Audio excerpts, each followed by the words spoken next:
à vontade. Hoje a gente vai dar continuidade, até a Corey comentou, né? O tema é interessante, na verdade é a continuidade daquilo que a gente está vendo. A gente está fazendo um estudo que se chama, que eu estou chamando, na verdade, esse estudo disso, né? Não é um nome específico. Alcançando a paz, né? Como é que a gente faz para alcançar esse nível de harmonia, de estabilidade? E aí a gente começou com os corpos e foi desenvolvendo, chegamos terminamos com o Dharma, né? Que Dharma é o princípio existencial. Bom, Dharma, a gente viu durante vários encontros até, né, tentando entender a ideia de quais são as funções intrínsecas e quais as funções mais superficiais na nossa existência. E agora a gente vem com um ponto que é bem desdobramento disso, que é escutar a consciência, né? Se a gente fala de integrar, de sincronizar a nossa função, né, a gente precisa escutar essa voz interna. Todo o princípio do yoga e todo o princípio dessas filosofias que a gente vê é o princípio da existência de um observador desse sistema, né, que é chamado de alma, de espírito, aquilo que não é matéria e que experiencia o mundo através da matéria. O yoga, né, na tradição védica, essa alma que é presa no corpo sutil, ela vai reencarnando, né, vivendo sobre vários aspectos, sobre várias formas, né, e é chamado de registro, né, os registros akáshicos, no qual Jung até colocou como consciente coletivo, ele vai, de certa forma, que são chamados de sanskaras, vão registrando toda essa experiência que a gente passa durante toda a nossa existência, né, se transformando de várias formas. Isso vai criando, né, um campo que é chamado de vasanas, as tendências que a gente tem em agir na nossa existência, que pode ser, de alguma forma, chamado dos dons, né, quando a pessoa vem com determinadas tendências já. E é interessante isso, que o próprio processo de evolução nos mostra essa característica que a gente pega hoje criança, né? Eu acho que no tempo da minha mãe ou do meu pai, alguns vão lembrar, né? A criança demorava alguns dias para abrir os olhos e sei lá quantos dias para andar. Hoje a criança sai do útero já mexendo no telefone, já inteirada com os aplicativos, né? A capacidade de desenvolvimento, de interação hoje da criança é muito maior, né?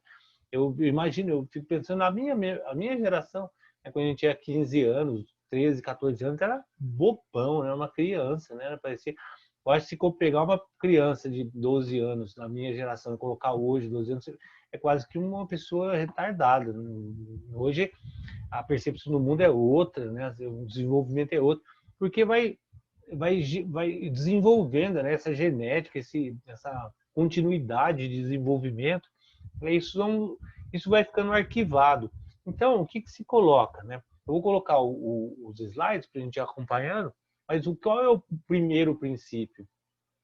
Esse ser, né, essa alma que está guardando todas essas informações, no qual a gente nem lembra, não tem recordação, né? A memória que constrói esse princípio de tempo. Mas tá lá, de alguma forma, né? E aí a forma como a gente entende isso são em camadas. Vigília, consciente, subconsciente e inconsciente, quer dizer, essas informações vão entrando em camadas mais profundas, nos influenciando de alguma forma, mas sem a nossa capacidade de conexão, né? De percepção dessas informações. Então, no fundo, toda a nossa existência, né, toda a nossa verdadeira existência está nesse núcleo, né, nessa que a gente chama de alma.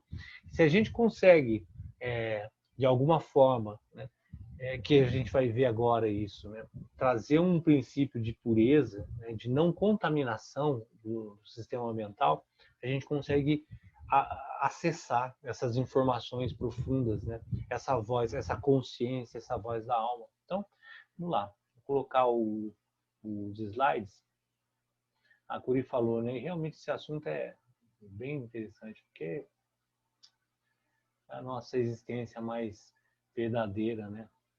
Sai da gente dessa prisão que a gente fica sob a ilusão. Então, a gente vai falar desse assunto voz da alma em 3 etapas. Eu não sei se 3 dias, né? A gente vai bom falando e se der tempo a gente fala o que é possível. Mas primeiro um pouco sobre essa questão da voz da alma que eu estava falando agora. perspectiva do que é a alma, né? O que é esse ser que fala com a gente, né? O segundo é uma pergunta muito constante, e aí esse texto, esse estudo é muito baseado no Yogi Bhajan, mas essa parte de razão ao coração, eu usei uma fala de Sadhguru que eu achei muito interessante, que é uma pergunta muito comum, né? Quando a gente ouve a razão, quando a gente escuta o coração, ele vai falar e a gente vai ver um aspecto bem interessante dessa questão razão e coração. E terceiro, essa necessidade de purificação para que essa consciência se expresse. Então, se der, a gente vai falando, talvez a gente fale em 3 dias, não sei, vamos ver. Primeiro, a gente vai falar dessa questão da voz da alma, né? Então, a alma é esse pedaço do infinito, como eu estava colocando, né? É essa percepção imaterial do mundo, que em algumas linhas, né, que é chamado de Purusha, ou Shiva, né? Shiva é essa consciência que permeia o universo, que se expande em Shakti, né? Ou Purusha, que se expande em Prakriti, não importa, né, os nomes que se deem, mas é essa visão imaterial que permeia todo o universo, que dá essa existência inteligente do universo, né? Que faz com que as coisas não sejam simplesmente matérias presas a um sistema sem vida, né? Então, dentro da alma que está essa personalidade. Essa introdução eu fiz para ficar claro que o que é essa personalidade? Esse conjunto de informações que está lá guardado.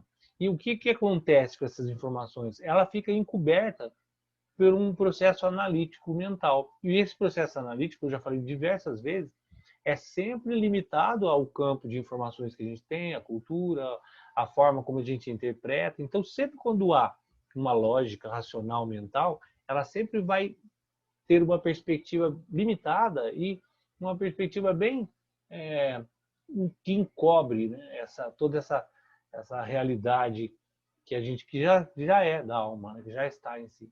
Então, os valores principais, né, toda a concepção da existência em si, ela está guardada, né? A metáfora mais interessante para compreender isso é no Katha Upanishad, que ele fala, que compara, eu já devo ter falado com certeza, mas vale a pena repetir, que Katha Upanishad compara esse sistema como uma carruagem. Então, o caminho é a vida, né, o caminhar da nossa existência. Essa carruagem ele tem 5 cavalos, que são os 5 sentidos, que conduz a carruagem, né, que leva, que empurra, né, os desejos. E esses 5 sentidos é amarrado meu Deus, como é que chama? O cocheiro segura a rédea. As rédeas que seguram esses 5 cavalos, que é a mente. O cocheiro que segura essa rédea é a inteligência. Então, olha que interessante, né? Isso no yoga chama de buddhi, né? Buddhi, manas, né? Que é a mente, guiana ainda são os sentidos. Então, os cavalos que puxam a carruagem, eles têm que ser segurados com a rédea, que é a mente. Se não for segurado, o que acontece? Eu quero o melhor cheiro, eu quero fazer sexo, eu quero a melhor comida, eu quero o melhor... E os sentidos querem desejos, né? Satisfazer desejos. Então, o cavalo vai cada um para um lado. Imagina a carruagem, como é que ela fica nessa loucura de cada cavalo querendo satisfazer o seu desejo. Então, o que acontece? A mente, ela segura, né? Que é chamado yoga pratyahara, traz os sentidos, né? Quanto mais controle eu tenho dos meus sentidos, mais a minha caminhada vai ser correta. Quem segura a mente? A inteligência, que é chamada de buddhi, que não é a alma, ainda é um sistema material, né? A capacidade de discernimento. Aonde está a alma? O corpo é a carruagem. Então, o caminho, a vida, o corpo é a carruagem, os cavalos são 5 sentidos que são segurados pela rédea, que é a mente. A capacidade de discernimento e inteligência segura essa rédea e segura os cavalos, segura os desejos. A alma está onde? Dentro da carruagem. Então a alma, ela não faz parte da carruagem, ela faz parte dessa viagem. Então a alma fica lá, né, olhando para o cocheiro, pelo amor de Deus, esse caminho não, de novo não, segura lá, não faça isso, porque ela só vai experienciar a viagem dentro da carruagem. Essa metáfora eu achei espetacular, porque ela dá essa clareza, né, de como funciona esse sistema, né, no qual a gente está preso. Então a alma, ela está lá, sentadinha com todas as informações, com tudo, e ela não consegue falar com o cocheiro, ela não consegue interferir porque existe uma flutuação mental, né? Uma construção da vida através da mente que faz com que a gente não consiga ter acesso a essa alma que está lá na carruagem. Então, A voz, como é que a gente escuta essa voz, né? Essa voz da alma? Ela é clara, né? Ela sempre só fala sobre o que deve ser feito, o que não deve ser feito, o que é certo, o que é errado. E não defende nunca a si mesmo, porque na medida que ela faz algo para ela, se fosse, né? Ela não seria a alma, ela seria o ego, né? O ego é essa existência individual no qual a gente procura as ações que nos satisfaz individualmente, que é aquele princípio que a gente viu toda essa conversa de desconexão, né? E toda a necessidade de sincronia. Quando a gente percebe o mundo de forma individual, é chamado de Ashimita, que gera essa desconexão com a alma. A alma nunca faz para ela, nunca existe uma ação, que é o princípio, o que nos demonstra na existência esse princípio? Amor incondicional. Quando se coloca uma condição, passa a ser um fruto do ego. Então, enquanto alma, ela sempre está buscando aquilo que é harmonia, aquilo que é certo e errado, sem nunca pensar no aspecto individual. Então, qual é a maneira mais fácil? Eu achei esse texto espetacular, a maneira mais fácil de distinguir a voz da alma dos outros pensamentos. Primeiro, é remover o pensamento analítico, lógico. O que sobra quando eu tiro o meu pensamento analítico? Sobra neurose, fobia, desilusão e a voz da alma. Achei espetacular isso. 4 coisas que sobram, né? Neurose. Por que neurose e fobia? Porque o medo, a neurose, ela não é estabelecida com um aspecto analítico. Porque você não faz uma análise daquilo profundo do que tem medo. Se você tivesse uma análise clara daquilo que você tem medo, você não teria medo. O medo, ele surge de uma estrutura não analítica, não racional. Porque quando eu vou entrar num avião e tenho medo de avião, né, não existe uma racionalidade nisso. Porque o avião pode cair como pode não cair. A tendência do avião cair é muito menor do que cair. Então, por que eu tenho medo?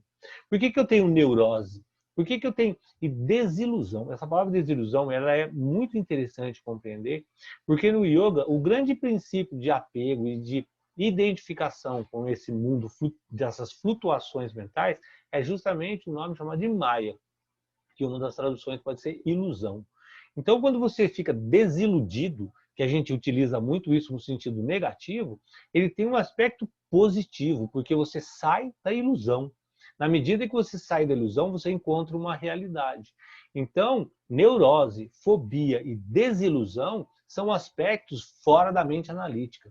E a voz da alma, os 4 estão juntos. E aí, como é que você relata a voz da alma a partir de neurose, fobia ou desilusão? Quando ela nos coloca o que é certo e o que é errado profundamente.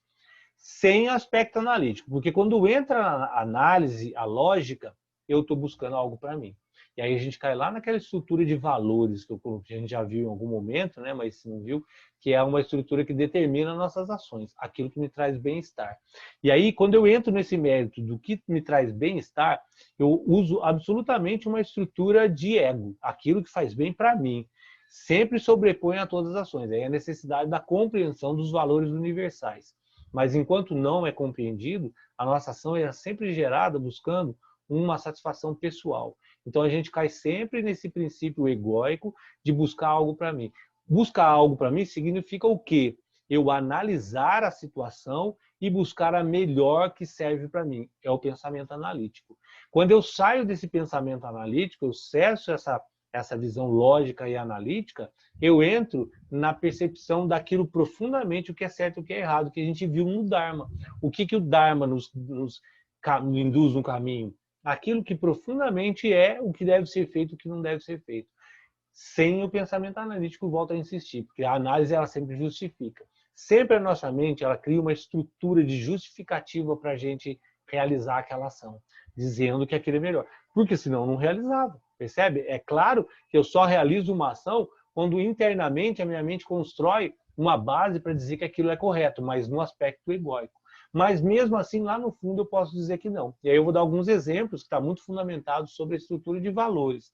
Quando eu minto para ganhar dinheiro sobrepõe porque eu preciso comer, eu preciso fazer. Então, de certa forma, mentira sobrepõe, apesar de ser um valor universal. Mas lá no fundo tem uma semente de culpa dizendo que eu não deveria mentir. Assim como eu já comentei algumas vezes, né?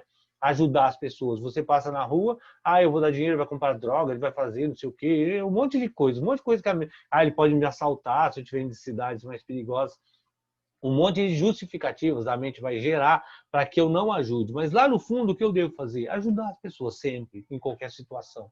Mas eu vou justificar que não. Mas lá no fundo, de forma até, às vezes, inconsciente ou subconsciente, vai existir um princípio de uma semente de culpa. Eu deveria ter ajudado, eu deveria ter feito. Eu nunca deveria ter mentido. Violência é um valor absoluto, eu nunca deveria ter gerado violência. Mas, se alguém pular na minha casa, se alguém bater no meu filho ou gerar uma violência para minha família, eu gero a violência. E aí eu justifico a violência por um princípio egóico, defendendo pensamento analítico, eu analiso a situação e chego à conclusão que isso era o melhor a ser feito para me defender, ou defender a minha família, que no final está dentro, preso desse mesmo núcleo egóico. Mas lá no fundo, não deveria existir violência. É um valor absoluto. E vai gerar uma semente de culpa. Percebe que a alma, ela não está preocupada com você, né, comigo, com quem quer que seja, porque ela não tem esse princípio de individualidade, do que é melhor para mim. Ela sempre vai estar buscando o que é certo e o que é errado, o que é harmônico e o que não é harmônico.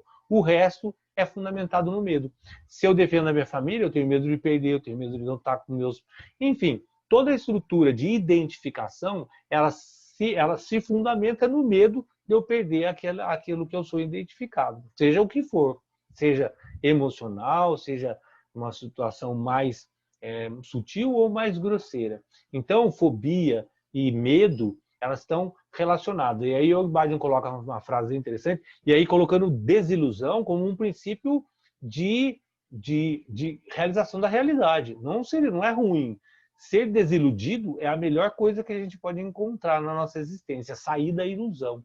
E aí ele coloca, a dúvida tem medo, a intuição nunca tem medo. Então, intuição, a voz da consciência, a voz da alma, são três conceitos que estão absolutamente intrínsecos e interligados, porque eles estão fundamentados nessa base, onde toda a minha existência ela está lá, dentro da carruagem, sabendo tudo já que vai acontecer. E não tem medo, porque ela está fundamentada na realidade. Quando a gente segue essa voz, né, essa intuição, essa percepção interna, sem contaminação do ego, do que é melhor para mim, dessa visão lógica e analítica, o que não é ruim é a função da mente, a gente entra num aspecto de pureza. O que significa pureza? Pureza e inocência, no seu sentido mais puro da palavra, é eu não estar contaminado com nada que seja bom para mim. A gente vê isso em criança. A criança, ela ainda, em alguns períodos da vida, não desenvolve essa visão analítica de o que é melhor para ela. E ela vê o mundo de uma forma muito mais pura.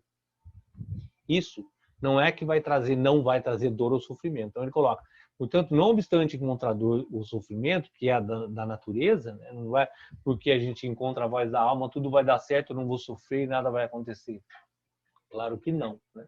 Apesar disso, a gente vai usar essa mente, vai segurar lá os cavalos e usar ela para calcular a melhor maneira que a gente possa fazer para escutar essa consciência, essa coisa mais profunda que vai nos dizer o caminho, que vai falar, faz isso ou não faz isso, né? Caminha por esse lado ou não caminha. Lá na frente a gente vai ver uma visão interessante, né? Quando a gente se prende ao que é certo, o que é errado, o que é melhor, o que é pior, mas numa visão de sobrevivência. Né? E não é. Porque aí já entra o aspecto analítico, percebe? O que é melhor para mim em termos de dinheiro, status, ou conforto, ou qualquer coisa que seja nesse gênero. É um processo analítico. Eu estou analisando o que é melhor para mim. É analítico e é egóico. Perceba que não é ruim, não é errado, não é melhor. É simplesmente a gente compreender aonde está essa voz que nos conduz da forma mais pura, né, mais verdadeira. Porque do outro aspecto analítico é absolutamente necessário que eu ganhe dinheiro, que eu viva, que, enfim, que eu faça tudo que tem que fazer, tudo que um ser humano tem que fazer. Mas atrás dessa visão analítica, lógica, contaminada, existe uma consciência profunda, né, que a gente podemos acessar o controle do ego observando o que a mente calcula. Né? Quando a mente está calculando o que é melhor, o que é pior, é uma percepção individual. Eu estou vendo o que me traz bem-estar. E quando a gente está usando esse sistema para obedecer essa alma pura, né, buscando o que realmente é o melhor, aí a gente começa a seguir a voz da alma. Se a nossa mente, né, está constantemente preocupada em conquistar desejos, né, é ego. Então, se você não escuta a sua alma, até vou fazer uma pequena interrupção aqui, se alguém quiser fazer alguma colocação, porque esse princípio é bem bacana de compreender, né? Se alguém tiver alguma dúvida ou quiser fazer uma colocação, pode falar. Eu tenho. Seguinte, nessa metáfora aí da carruagem e tudo mais, até fiz desenhinho aqui, que eu sempre esqueço. Depois eu te mando, se quiser. Eu mandei Onde no seu WhatsApp o link da... depois eu vou olhar. Onde que ficaria o ego? Porque eu tenho ali O ego, na isso, inteligência, ali na mente? tá, na boa. Esse sistema no qual a gente percebe o mundo, na tradição védica, é chamado de Antakarana. Antakarana é composto pelos seguintes coisas, né? Mente. A mente, ela é o silo, onde guarda as informações. Ele é o aspecto mais grosseiro da existência, que é chamado de manas. É onde ficam as informações, memória, etc. Depois a gente tem Buddhi, que é a capacidade de inteligência. Inteligência é o discernimento, onde eu pego essas informações da mente e analiso ela com discernimento, com a capacidade de inteligência. Depois, a gente tem a consciência, que é isso que a gente está falando agora, que está atrás de tudo isso, que é chamado de Chitta, que é a alma, ou essa visão imaterial que conduz esse sistema inteiro. E a gente tem uma coisa que é chamada de Ahankara, que é a identificação com a própria existência, que é o princípio egóico. Ahankara significa eu faço. Eu faço significa aquela desconexão da natureza no qual a árvore cresce. E aí a árvore, se ela percebesse que ela está crescendo, ela acha que ela está crescendo, que ela dá o fruto e não é a natureza, percebe? Por que a Ahankara significa eu faço? É a árvore falando, o fruto sou eu que faço, não é a natureza. É a mesma coisa da desconexão nossa. É quando a gente acha que a ação é nossa e não é da natureza mais. O que gera isso? Uma percepção individual. Eu sou um ser que gera ação. Isso é o princípio egóico. Absolutamente fundamental para a nossa existência. O ego, no ser humano, é como o coração. Tá? Não tem como você falar assim, o ego é ruim, eu não tenho mais ego. Né? É como se falar assim, o coração não é legal, eu não quero mais coração. O ego é parte fundamental da nossa percepção existencial. Quando eu me entendo como um indivíduo, né, isso é ego. O que é ruim no ego? Que é chamado de falso ego. O falso ego é a desconexão, é quando eu me vejo como um ser individual que não faço parte da... A gente viu bem isso, né, nos estudos anteriores. Quando eu me sinto um ser, não faço parte da natureza, do universo, sou um ser individual. A individualidade, que é chamada de Ashmita, é tido como falso ego, aquilo que a gente deve combater. Né? Combater no sentido de religar, religião, reintegrar, de ressincronizar. Então, o sistema ele é composto por manas, mente, buddhi, a inteligência, Chitta, a consciência ou a alma, e Ahankara, que é o ego, a nossa percepção de individualidade. Entendi. Na carruagem lá, ele vai estar junto com o cocheiro lá. Cocheiro. Ele é um cocheiro que tem essa capacidade de discernimento, de ação, né? Ele vai estar no cocheiro. Entendi. Mais alguma pergunta, gente? Danilo, Porque essa parte... Pode falar. Mas o fato da gente ter a clareza de que a gente faz parte do universo, a gente é um pontinho, né? Faz parte do coletivo, mas assim mesmo a gente ainda tem essa coisa egóica dentro da gente, né? Por mais que você tenha consciência e pensa que você é a rainha da cocada, né? Que você está fazendo tudo certinho. Mas é isso que eu estava comentando com a Eli. Entendeu o que eu quero dizer? Deu. Essa percepção egóica individual, ela é parte do ser humano, tá? Então, é como a gente tem 2 braços, 2 pernas e anda, a gente tem ego, a gente percebe a nossa individualidade e existe no mundo com esse princípio de existência, de observação da própria existência. Isso é parte do sistema humano. Então, não é uma questão de ser bom ou ser ruim, é uma questão de que nos faz ser humano essa característica egóica no sentido de percepção da individualidade. Percebe? É muito colocado, como tem essa visão do falso ego, dessa desconexão de individualidade, uma percepção de ego ser uma coisa ruim, às vezes, né? Algumas visões. E ego é simplesmente parte da nossa existência. Eu tenho inteligência, eu tenho mente, eu tenho ego. Percebe? Não é uma construção externa, né? Faz parte da minha existência, a minha individualidade. Para eu me tornar humano, né, e me diferenciar de outros mamíferos, eu tenho essa percepção individual, que é chamado de ego. Não é ruim, não é bom, não é nada. É simplesmente uma característica da minha existência. Agora, quando eu uso essa característica de individualidade e percepção como separação, como um ser que faz as coisas, aí eu gero essa visão errônea de falso ego, dessa individualidade que não existe. E aí ela fica sempre transitando entre a minha percepção individual, que é a minha característica humana, com o desenvolvimento de eu achar que eu sou o dono da ação. Aí já é uma característica ilusória que me traz sofrimento. Fica claro, Cristina? Tá tranquilo? Ok, obrigada. Ah, mas tá mesmo? Se tiver dúvida, fica à vontade. Consegui responder? Então, vamos lá. Continuando. Tá claro, essa coisa da alma também é bem bacana. Esse conjunto aí de ensinamentos que a gente está estudando, eles são muito legais. Então a gente para aqui, ó. Se você não escuta a sua alma, está ignorando a si mesmo, que é a nossa existência. A alma é a nossa no Kundalini, na Kundalini Yoga, é muito colocar Satnam, né? Sat, que é a realidade, né? E Nam, que é a identidade, essa verdadeira identidade, né? Seria uma tradução, uma das. E tudo é Satnam. Por quê? Porque Satnam significa exatamente isso, né? Eu sou essa realidade, eu sou essa alma que está lá na carruagem, mas ela está vendo o mundo através desse sistema de ego, mente, tudo isso que a gente está falando agora. E aí ela se contamina, porque aí entra o aspecto cultural, analítico, individual, toda essa percepção do mundo no qual tira a minha existência pura. E quando eu ignoro essa existência da alma, que é uma condição existencial no mundo também, né? Eu não me reconhecer como alma, eu estou ignorando a minha própria existência.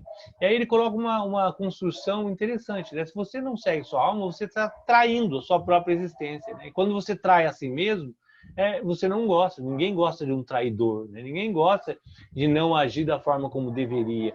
E aí a gente cai no ponto que a gente viu no encontro passado, que é fundamental, que são construídos por duas forças, autoestima, livre-arbítrio. Duas forças que nos traz essa confiança na existência. Eu preciso ter autoestima boa, essa autoestima positiva, que me dá confiança, assim como o livre-arbítrio, que é esse princípio de eu ter o princípio da ação, me traz essa confiança. E aí vê que interessante, né? Porque na medida, e aí no ponto, não sei se vocês lembram que a gente viu de Dharma, como é que se constrói a autoestima? No princípio de doação. Na hora que eu dou, eu posso dar. Se eu posso dar, eu me sinto melhor. E aí vai me gerando autoestima, confiança. Nem que seja um abraço, nem que seja uma palavra, mas se eu me coloco sempre na situação de doação, que é o movimento da vida. O movimento da vida é o princípio de doação. Botar a vida para girar é sempre estar em constante doação e recebimento. Esse é o sistema do universo. Independente de entender isso ou não, é uma troca de energia constante. Na hora que eu me coloco nessa sincronia de doação, eu me coloco na possibilidade de posso, porque pobre, né, como a gente viu no último encontro, é aquilo que eu não posso dar. Eu só sou pobre se eu não posso dar nada. Na medida que eu constantemente estou doando, eu não sou pobre, eu sou rico. E essa riqueza, né, sem entrar no mérito material, ela me traz autoestima. Por que a gente corre tanto atrás de dinheiro? Por que a gente corre tanto atrás de poder? Para ter autoestima.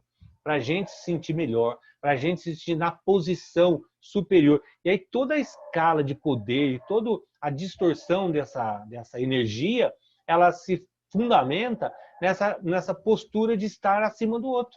E aí vem escravidão, homofobia, todas essas loucuras que o ser humano tem, ela se estrutura em cima de uma visão de eu sou maior, né, que é a busca de autoestima. Se eu sou um ser doador constante, que é o caso do santo, eu gero essa autoestima sem precisar sobrepor ninguém.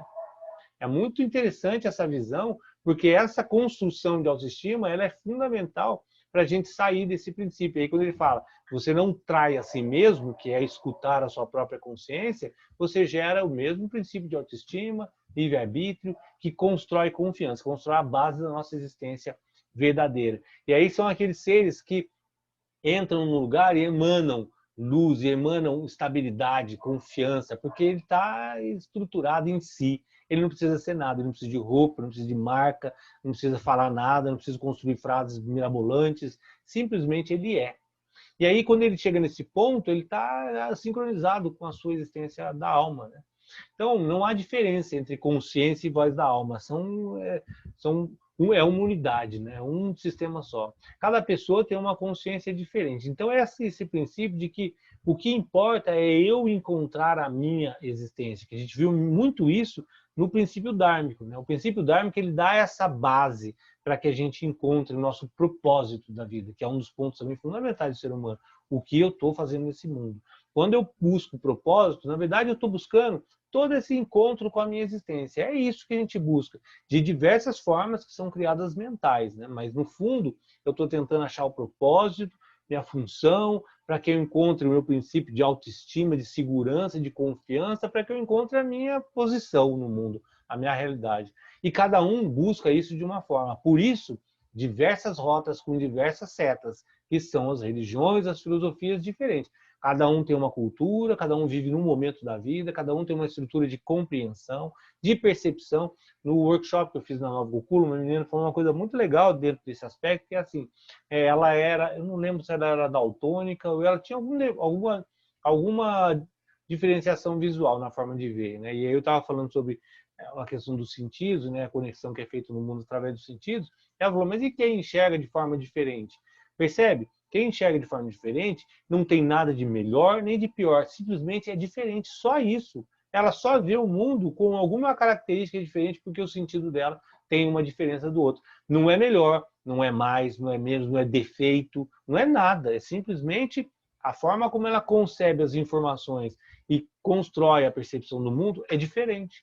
Então, como eu vou falar? Como existe uma forma de falar com o mundo, sendo que o mundo é percebido de formas absolutamente diferentes por essas células individuais? De forma diferente. Então, são várias formas. E isso a mitologia védica, como outras também, vão trabalhar muito bem quando elas colocam o aspecto de Durga, de Kali, que são as expressões femininas, né, Shakti, a manifestação feminina com vários arquétipos, com vários simbolismos. Por quê? Porque são várias formas de ver o mundo. Então, se você pegar cada energia, né, criativa ou manutenção, né, Brahma, Vishnu, Shiva, destruição, transformação, eles vão se expandir, né, nas características de Sarasvati, que é conhecimento, Lakshmi, que é prosperidade. E quando você pega Lakshmi, Sarasvati ou Durga, ou qualquer desses seres mitológicos, né, o que você vai ver em torno deles? Um monte de simbolismo, um monte de construções simbólicas que estão tentando falar com aquela pessoa que entende o mundo daquela forma, né? Eu entendo o mundo de uma forma, eu vou criar uma relação com aquilo que me traz referência, né? Então, não existe uma visão melhor ou pior, cada um vai enxergar o mundo da sua forma. E dentro da minha forma de entender o mundo, eu vou buscar o que importa na minha consciência. É a minha carruagem, né? A alma está na minha carruagem, os cavalos meus são diferentes dos seus, o meu cocheiro é diferente, a minha rédea é diferente, o meu caminho é diferente. Então, essa busca interna, ela vai ser diferente. Então, quando começa a seguir a minha percepção de consciência e de alma, ali é o ponto onde eu começo a minha jornada espiritual. Olha que lindo isso, gente, porque o que significa o início da minha jornada espiritual? Quando eu começo a buscar essa existência não material que está observando o mundo. Porque enquanto eu não estou buscando isso, eu estou absolutamente conectado com o aspecto externo, né? Isso é uma jornada material. Volto a insistir, né? Tem um ponto que a gente viu lá no começo, não sei se alguém lembra, que era falando sobre a materialidade e a espiritualidade, a necessidade dos dois, né? Que a gente existe com essa dualidade e que é necessário os dois, não é melhor pior. A gente tem sempre a mania de querer, às vezes, classificar e sobrepor, isso é melhor, isso é pior, então isso... Não, né? Tudo é parte da existência, tudo faz parte da nossa existência. Então, quando eu estou numa jornada focado no aspecto externo, ganhar dinheiro, sucesso, individualidade, etc., poder, tudo isso, percebe que elas são as forças intrínsecas da nossa existência expressadas de forma diferente. Quando eu estou apegado a isso, eu estou numa jornada material, né, que não é nada de ruim nem bom, é simplesmente a minha jornada. Quando eu começo a voltar essa busca em ouvir essa consciência que está atrás dessa existência material, eu começo então a ir a minha jornada espiritual. E aí eu começo a pautar a minha vida pelo que realmente é certo. Percebe que tem um ponto aí bem legal da gente analisar, né? O que é individual? É para mim, eu quero meu dinheiro, ema, ema, ema, que essa frase eu acho horrível, indecente, que diz isso, né? Ema, ema, ema, cada um com o seu problema. E aí a vida é minha, eu quero mais, eu quero acúmulo, eu quero muita coisa para sustentar a minha visão de futuro. A minha visão de futuro, o que é? Eu preciso ter dinheiro agora, hoje, amanhã, depois da manhã, pro resto da vida. Então eu vou acumular o máximo possível. Tudo isso é uma jornada material.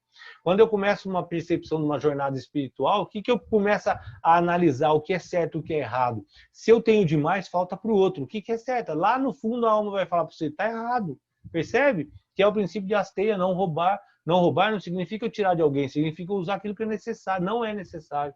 Na medida que eu entro nessa ilusão de acúmulo, de ter mais, eu estou deixando o outro ser não ter. Eu crio um princípio de desarmonia. E aí a alma vem lá no profundo da consciência e fala, está errado. Isso não é dessa forma. Mas a minha estrutura analítica, lógica, vai falar, não, está certo, eu preciso, tenho que ter aposentadoria, como é que eu cuido dos meus filhos, eu preciso sustentar minha família. Toda uma justificativa que vai levar a uma ação no aspecto material. Então, aonde começa o ponto da jornada espiritual? Quando eu começo a ouvir essa consciência que não age para si mesmo. Olha que lindo isso, gente. Então, na medida que eu começo a perceber essa ação harmônica, que a gente viu muito nos estudos anteriores de integração, de sincronia, eu começo, então, essa jornada espiritual, não material. Algo que não é mais preso à matéria. Então, pode se chamar de espírito, de alma, ou qualquer nome que se dê. Ou qualquer tradição, né? Como a Regina colocou na questão do japa, do mala e tal. As tradições todas, elas giram em torno de uma existência única, porque nós somos uma existência só. A gente não é chinês, não é americano, não é japonês, não é negro, não é branco, não é nada. A gente é humano. Enquanto humano, toda essa existência ela é igual para qualquer ser, dentro de qualquer forma com que perceba o mundo. Se eu percebo o mundo através de um olho mais puxado, ou uma cor mais escura, mais clara, pouco importa, pouco importa. Se eu sou homem, eu sou mulher, pouco importa. Eu estou simplesmente experienciando o mundo de uma forma diferente. Ser homem ou mulher é a mesma coisa que a menina falou. É enxergar, não enxergar a cor determinada X, é ser daltônico, ser qualquer coisa. É uma modificação que eu tenho na forma de perceber o mundo, que no final é a mesma estrutura perceptiva, de ação, no qual eu percebo de forma diferente. Se eu percebo de forma diferente, eu preciso encontrar o que faz como encontrar a minha consciência, e não é de ninguém. Então, terminando, não sei se está terminando, meu Deus. Caramba, eu falo demais, era até mais para frente isso. Então, a gente, na verdade, não precisa de uma orientação externa, né? A nossa consciência, ela é a voz de Deus, ou a voz do infinito, ou como se queira colocar isso, do universo. Então, sempre a gente tem que buscar, isso é muito comum, ouvir em qualquer ponto, né? Essa interiorização. Tudo está dentro. Por quê? Porque é a minha forma de encontrar essa consciência, né? E aí, seguir essa consciência, ela passa a ser assustador, como ele coloca. Por que assustador? Porque ela vai desincronizar com a visão material, os argumentos analíticos. Então, quando eu vou falar assim, eu não preciso ter 10 coisas, eu preciso ter uma só, porque 10 eu vou tirar do outro. Ela assusta, porque no final, grande parte das pessoas estão buscando ter 10, 20, 100, né? Quanto mais, melhor na nossa cultura ocidental, mais ainda. Essa busca pelo acúmulo, né? Então, o que ajuda a nos nutrir essa busca espiritual? Isso a gente viu também em questões anteriores. O nosso ambiente, né? Aquilo que eu me associo. E aí volta toda a construção.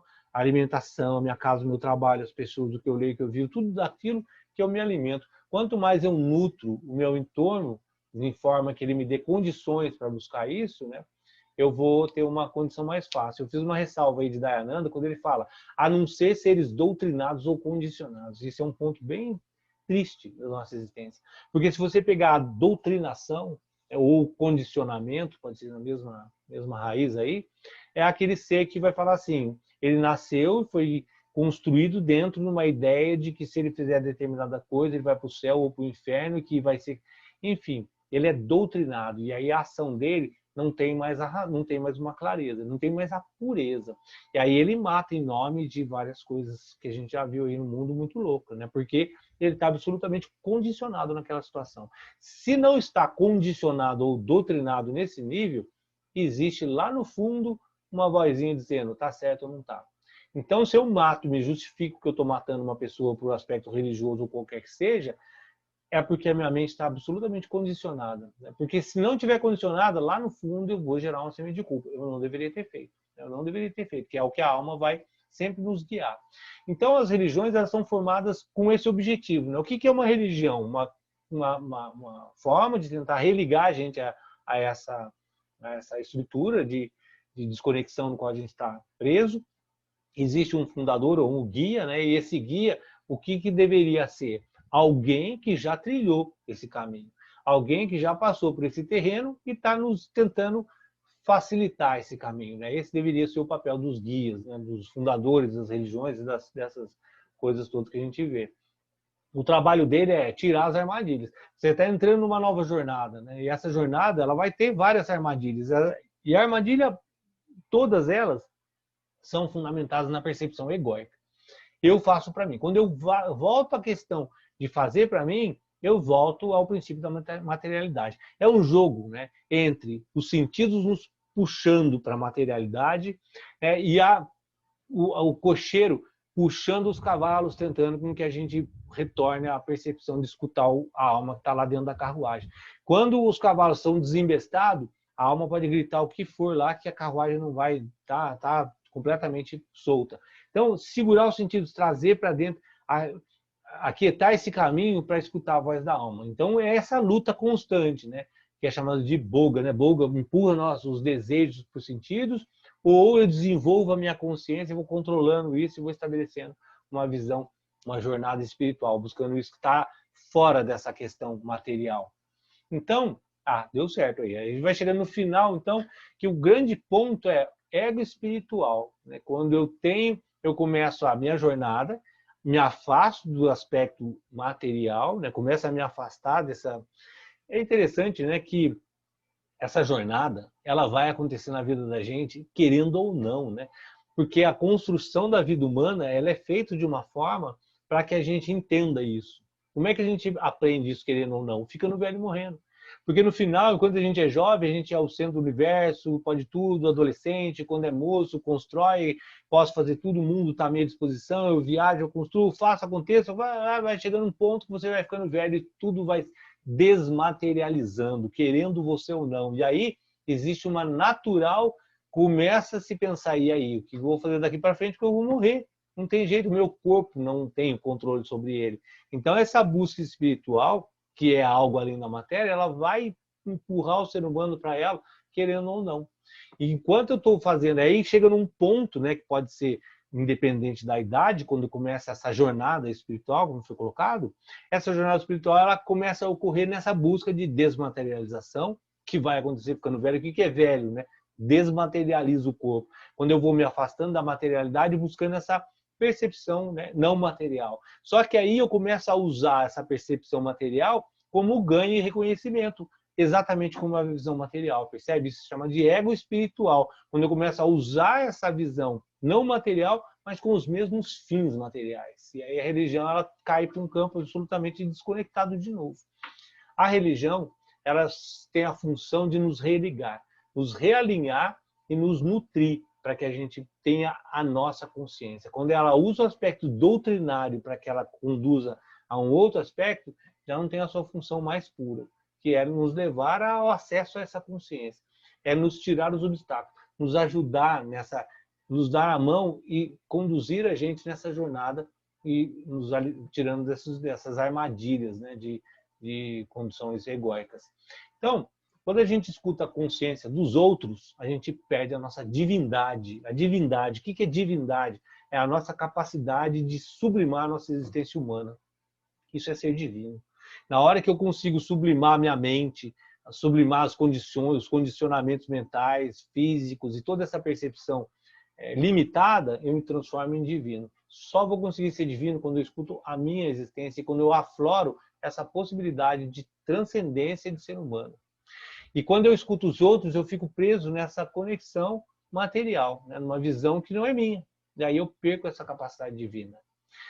Essa capacidade de escuta, né, nos dá profunda confiança. Quanto mais autoestima, doação, sincronizo com o universo, mais confiança eu tenho na vida. Isso, no final, é alcançar a paz que a gente está buscando aí nesse estudo, né? Nesse desenrolar de todo esse estudo. No final, tudo isso culmina na busca de harmonia, de paz, de confiança, de viver sem medo, de viver experienciando a vida como ela é.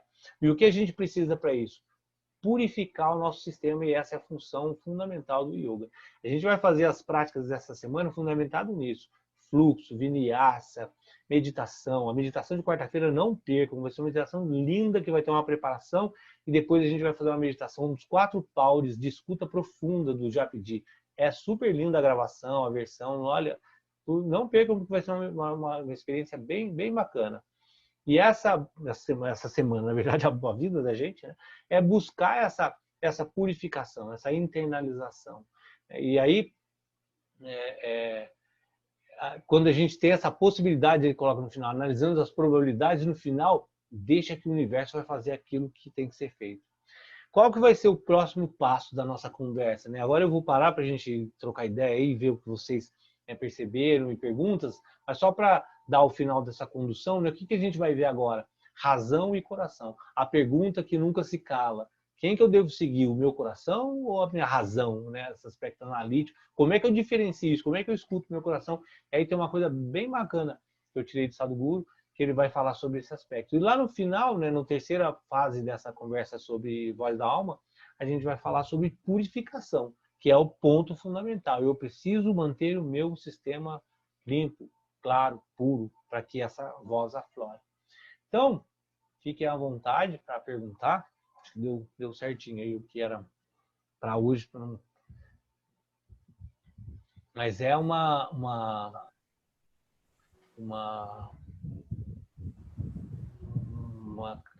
forma de entender muito bonita, né, do que é alma, né, do que é lindo mesmo, viu? Muito essa lindo. jornada espiritual. Danilo, você estava falando da menina que com a dificuldade de visão, né? Com a situação dela com a visão, né? Daí eu fiquei pensando, por exemplo, as pessoas que me veio logo à cabeça o meu primo, Flávio Augusto, né? Que não enxerga mesmo, né? Uhum. E daí, então, a gente tem que fazer essa análise de que essa visão vai muito além, né? Aquém dessa nossa visão de ver as coisas, né? É a maneira como você se interage com aquilo que você pode perceber, seja pela visão, seja pelo tato, né? E Exatamente. como é que você lida com isso, né? Da melhor forma possível. Essa é a metáfora do terceiro olho, que fica entre os dois. Né? Com 2 olhos eu enxergo absolutamente o aspecto material, né? Uma interpretação de um reflexo de luz que meu cérebro vai entender e vai dar o sentido de cor, etc, etc. Isso são os 2 olhos. O que está além desses 2 olhos? Um terceiro, que não está preso a essa percepção material. Independe se eu enxergo cor, se é azul, se é verde. É essa percepção do mundo que transcende isso. Profundo, hein? É muito lindo, né? É muito lindo quando a gente entende, e esse é um dos pontos bem bacana que o yoga talvez me trouxe, esse desvincular desse aspecto idolátrico, doutrinário. Existe uma busca humana, né, além da materialidade, que transcende a linguagem. Quando a gente se apega à linguagem, a gente se perde no caminho de ficar preso se Deus é barbudo, se é azul, se usa flauta, enfim. E no final transcende isso, né? Transcende isso. Quando o Krishna fala no final abandone o Dharma, transcende a linguagem. A linguagem ela é importante, ela é fundamental porque o ser humano vive através dela, mas não se apegue à linguagem, né? Tenta buscar, escutar o que está além do que está sendo falado, né? E isso é que a gente vai buscar na meditação de quarta-feira. Chama Sunye. Sunye é essa escuta profunda, além do que está sendo dito. Escutar aquilo além da palavra. E vai ser 4 versos de Japji, uma meditação, eu acho que vai ser um momento bacana, importante. Eu falo para fazer porque feito em grupo, né, ao vivo, eu acho que é bem mais existe uma sintonia diferente do que fazer individual. Acho que vai ser uma meditação bem legal mesmo. Pode falar. Fale disso. Você dá um Tudo carinho bom. de quem está querendo perguntar. Deixa eu ligar o microfone aqui. Sabe o que eu marquei aqui? Eu achei um ponto muito bacana a questão que você explicou da mente condicionada, né? Que tem alguns casos e que é muito triste, né? É, Porque se a pessoa não consegue ouvir a voz da alma, né? Porque ela tem uma mente condicionada, ela não tem um sentimento de culpa, né? Ela não sente a exatamente. culpa ali. E isso eu vi na fala de um amigo meu que ele é policial e ele justifica coisas horríveis assim, porque ele está muito condicionado. Muito condicionado. Então, assim, e você pode tentar explicar de qualquer forma para ele, não, aquilo ali, pronto, acabou. E ele não tem sentimento de culpa. E eu fiquei pensando, Elis, como que pode isso? se a gente fizer uma análise verdadeira, né, sem das nossas atitudes, a gente vai ver que a gente é O tempo todo absolutamente condicionado e condicionado. doutrinado. Diversas coisas a gente justifica porque a gente realmente acredita, e como o Sadhguru fala, né? Acreditou no seu pensamento, a sua mente não para mais. É que a gente acredita de forma tão profunda que a gente nem passa pela cabeça que está errado. Percebe? Sim, A gente consegue muito analisar os outros porque às vezes há um confronto sobre a nossa visão de mundo e há uma visão próxima. a E aí fica muito experiência claro nossa. quando você olha e fala assim, nossa, como é que esse cara não enxerga isso? Mas se a gente Uhum. fizer, e a meditação é uma ferramenta para isso, se a gente fizer essa busca interna, essa análise, a gente vai descobrir inúmeros condicionamentos, inúmeras coisas que nós mesmos vamos virar para a gente mesmo e falar assim, nossa, como é que eu não enxergava isso? Como é que eu acho? Porque o ponto disso que eu estou falando é nós acreditamos naquilo que a gente pensa. Sim. Esse é o ponto mais problemático da nossa existência. Porque na hora que eu acredito no que eu penso, como você falou, não tem culpa, não tem mais. Eu me torno uma pessoa doutrinada, condicionada, e eu faço aquilo porque eu acho que absolutamente aquilo é correto. Percebe? É. Aí não tem diferença de certo ou errado. Não tem diferença. Para mim é Não certo, tem para você diferença com as pessoas, mas lá com no as fundo, pessoas, justamente. O que é certo, o que é errado. quando a gente Tem um O coloca, cara está tão coloca numa... condicionado que ele só vê o lado dele, não vê o lado do outro. Isso me fez Mas, lembrar do. Pode falar. não pode falar. Aproveitando a oportunidade, também me fez lembrar da questão do vício. Porque eu lembro que uma vez, uma aula, você falou pra gente essa questão do vício, que a gente identifica assim, o vício da bebida, do cigarro, mas assim, que todos nós temos vícios, só que a gente Sim, não consegue admitir pra gente mesmo, né? A gente não enxerga o vício da gente. Da gente, isso. sim. Tem uma capacidade muito fácil de julgar, de observar os fatores É externos, mas julgar é o lado muito de fora. difícil a autoobservação, o autoconhecimento, né? Parar e falar o Sim. que... Esse é o princípio de desenvolvimento da mente do não saber. Né? Eu sou um ser que preciso me analisar sobre essa perspectiva, porque na hora que eu coloco um princípio de crença, eu acredito, eu destruo completamente a possibilidade de conhecimento verdadeiro, né? Não analítico. Então, essa capacidade de silenciamento da mente, não sei se fica claro, né? Olha para você ver o que a gente está falando aqui. É como, no final, uma coisa bem prática. Por que meditação é fundamental e é toda a estrutura do yoga culmina em meditação? Porque enquanto eu não tiver a capacidade de silenciar essa mente que acredita nela mesma, eu nunca vou me desvincular dos meus condicionamentos, padrões, da minha estrutura de, de doutrinamento, percebe? Eu só consigo desenvolver uma mente não reativa, uma mente de não conhecimento, de uma forma, não tem duas, não tem outra, trabalhando o aquietamento e o silêncio na minha mente. E eu só faço isso treinando ela no sentido de aquietar. Por isso a meditação é um fruto do yoga. Pode falar. É muito importante aquietar a mente. Percebe que isso é a condição prática. Não existe outro instrumento. Enquanto a minha mente está funcionando, eu não tenho o menor controle sobre esse funcionamento, eu estou absolutamente preso nesse condicionamento. Aí voltando ao exemplo da Elis, adianta falar? Não adianta. Não Não adianta. adianta. No Yoga Sutra é tido os estados mentais, né, e é colocado que um dos estados piores, né, é o de distração. É pior que o estado de entorpecimento. Porque quando você está muito distraído, é o que eles falou, não adianta falar. Não adianta falar porque a pessoa já está buscando argumento, já está justificando, ela já está falando, já está querendo atropelar tudo e não tem o que tire da cabeça de uma pessoa quando ela tem uma crença firmada. Não tem mais Ela nada já que possa tem fazer. a resposta pronta. Já tem a resposta pronta, já tem a briga feita, já tem tudo montado Tudo. na cabeça para Tudo defender essa arquitetado. existência. E aí não tem o que fazer, não tem o que fazer. E aí o que Verdade. que um psiquiatra faz no estado de distração extrema? Dopa a pessoa, para que Dá ela uma entre no estado de entorpecimento, e aí no entorpecimento talvez ela tenha a capacidade de escutar e conseguir Verdade. conceber uma ideia diferente. Nossa, Verdade. nunca tinha pensado nisso. Pois é. É verdade. Porque se o ser humano ele não para, né? Se não para através de droga ou de qualquer coisa, não tem como escutar, não tem como fazer nada, né? Não tem como a pessoa sair de um estado absolutamente. E isso é os princípios de transtorno de ansiedade, de pânico, que a mente não para e vai gerando perigo, corpo constante, constante, constante.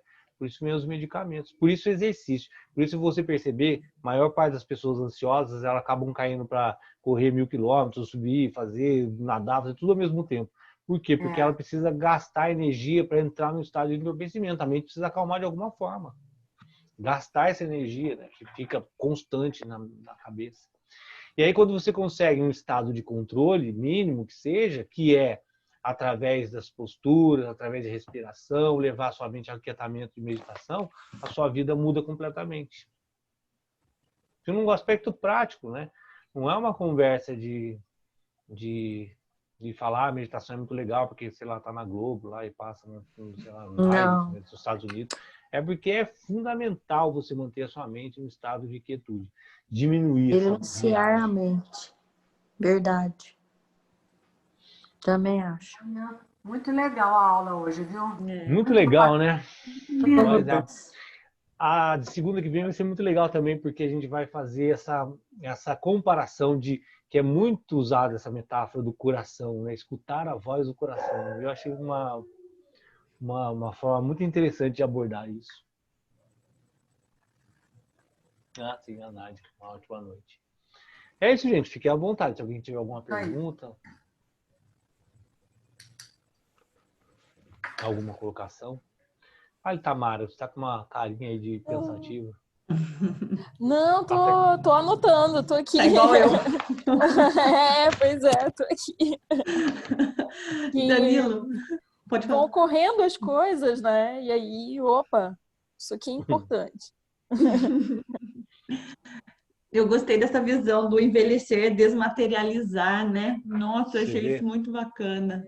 Muito bacana. Se a gente faz uma análise, né, de criança, adulto, criança, adolescente, adulto, velho, doença, morte, é a experiência como ela deve ser.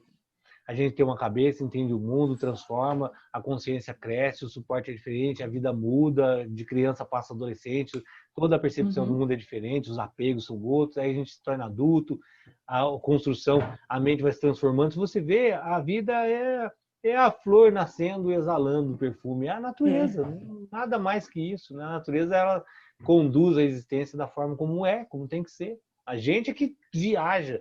No final, se você se entregar a ela, a existência é perfeita, né? Não tem nada de errado, tá tudo certo. Está tudo dentro do projeto, né? Tá tudo dentro do projeto.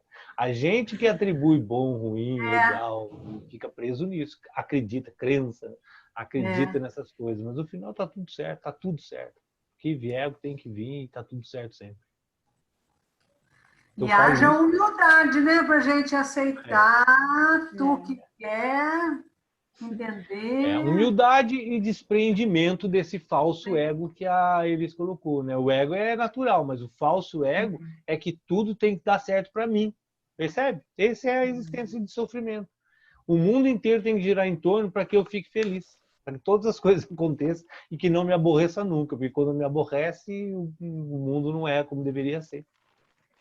Muito louca essa visão, né? Se a gente pensar, é basicamente uma existência de criança. Eu pus o meu Face até a semana passada. Somos crianças espirituais, porque a gente faz birra. A gente está vendo agora um cara presidente da maior nação do mundo fazendo birra, né? Por quê?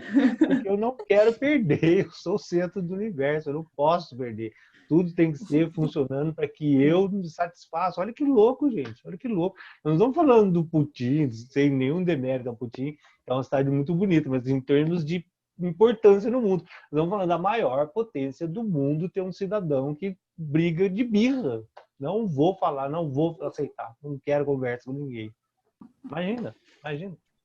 Está perdendo a oportunidade, né? De aliviar a barra dele da próxima vez quando ele voltar. Pois é. Nós somos crianças, mas se você pensar, né, voltando ao que a gente estava falando com a Elis, né, é muito fácil a gente julgar as outras pessoas e olhar os erros dos outros. Mas se a gente se auto-observar, a gente vai ver que é tão infantil quantas birras elas estão fazendo por satisfação própria, né? E tudo tem que girar em torno da minha felicidade. Se eu não sou feliz, eu jogo tudo, quebro o santo, mudo a religião. Danilo, antes de fechar, eu tenho mais uma. Tem mais uma coisinha para colocar. Não sei se eu entendi corretamente. Você estava falando que para a gente ouvir a voz da alma, né, a gente tem que retirar o pensamento analítico, certo? Sim. Aí ali estava falando assim que a gente tem que calcular a melhor maneira para manifestar a voz da alma. Então a gente usa o pensamento racional, né, a parte analítica, para como tirar a parte analítica. É isso mesmo. Esse é o ponto fundamental que no Shivaísmo, no Shiva Sutra, se eu não me engano, primeira parte do Shiva Sutra, ele fala: nós somos mantras e através da ciência dos mantras a gente se liberta da própria mente. No final, nós percebemos isso, mas só existe uma forma de eu me libertar de tudo isso, usando a própria mente. Então, volta de novo ao ponto, né? A necessidade de treinamento, de aquietamento, de usar esse aparelho ao nosso favor é o único, não tem outra forma. Então, apesar deles nos condicionar, né, é a única forma de eu me libertar. É muito louco isso, né? Esse paradoxo. Então eu fui fazendo ligação aqui, falei, caramba. E esse é um dos pontos mais interessantes da observação da existência de uma alma ou de algo que não é matéria. Porque se eu fosse a minha mente, eu jamais teria a capacidade de usá-la para me libertar dela mesmo, percebe? Parece um jogo de palavras aí, mas não é não. Porque no fundo, se existe algo que pode usar a própria mente para se libertar dela, é algo que não é ela, que está fora dela, que não é material, né? Que não é matéria em si e que pode usar desse instrumento. Então o treinamento, quando percebe isso aí, né, quando essa busca individual, em determinado momento no texto estava lá, né, começa a nossa jornada espiritual, quando eu começo a buscar esse desvínculo, né, da minha mente, das minhas crenças, do desapego, vairagya, né, no yoga. Essa é a grande jornada espiritual. Só que qual é a maior armadilha? Quando a jornada espiritual se transforma em ego espiritual. Eu começo a achar que eu sou o cara da não matéria. E aí eu utilizo... seco. O que é mais comum, né? É mais comum. É você ser o observador, né, Danilo? Sempre, né? Sempre. Se colocar como observador. Você não é a mente, você não é o ego, você não é nada. Exatamente. Aquela meditação, inclusive, que você me pediu no final do curso de mantras lá, um dos poemas... Nossa, ela é fantástica, ela é linda demais. E a gente vai fazer na quinta-feira, depois a gente vai fazer uma série de Hatha Yoga para meditação, trabalhando abertura, perna, enfim, né, parte corporal, e vai terminar a série com a meditação daquele poema, que é espetacular. Exatamente isso. Ele falou parte corporal, viu, gente? Prepare-se para pôr o bracinho para cima. Mas no final vai ter esse poema que é espetacular, uma das coisas mais lindas. Ele é lindo demais, demais. E vai falar isso que você falou, né? Nós não sou minha mente, eu não sou os rituais, eu não sou nada, né? Eu sou esse observador que está atrás disso tudo. E é acalmando a alma que a gente vai conseguir tudo isso, né? Calmando a mente. A alma já está calma em si. A mente. A alma está sentadinha na carruagem. Vidas e vidas. E aí, percebe? Não tem outra forma, né? Não tem outra forma. Treina aí, no final, né? Resumindo tudo. Treina aí. Isso é muito bom. Gente, amanhã a gente continua a semana com as práticas. Essa semana tem umas práticas bem legais. Quem puder fazer ao vivo, faça, porque vai ser bem interessante. E a gente tem uma caminhada junta aí. Ótimo. Até amanhã. Obrigada. Tchau, gente. Bom descanso para todo mundo. Meu, gente. Tchau. Tchau, boa noite.